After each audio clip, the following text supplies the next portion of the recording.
લુકના શુભ સંદેશમાંથી વાંચન 8મો અધ્યાય કલમ 19 થી 21. એકવાર ઈસુના મા અને ભાઈઓ તેમને મળવા આવ્યા, પણ ગીર્દી એટલી હતી કે તેઓ તેમની પાસે પહોંચી શક્યા નહીં. એટલે ઈસુને સંદેશો પહોંચાડવામાં આવ્યો કે આપણા મા અને આપણા ભાઈઓ બહાર ઊભા છે અને આપણને મળવા ઈચ્છે છે.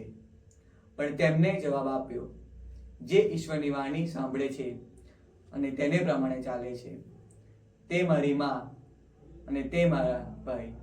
આ પ્રભુની વાણી છે, તે આપનો આધાર છે. Praise the lord. જે ઈશ્વરની વાણી સાંભળે છે અને તે પ્રમાણે ચાલે છે, તે મારી મા અને તે મારો ભાઈ. આપણે સાંજ સંસ્કાર દ્વારા ખ્રિસ્તી પરિવારમાં ભાગ લઈએ છીએ, પણ ખાલી આપણા નામની આગળ ખ્રિસ્તી લખાય તેથી આપણે ખ્રિસ્તી નથી બનતા, પણ આપણે ઈશ્વરની વાણી દ્વારા ચાલીએ અને તેને પાડીએ તેથી આપણે ખ્રિસ્તી બનીએ છીએ.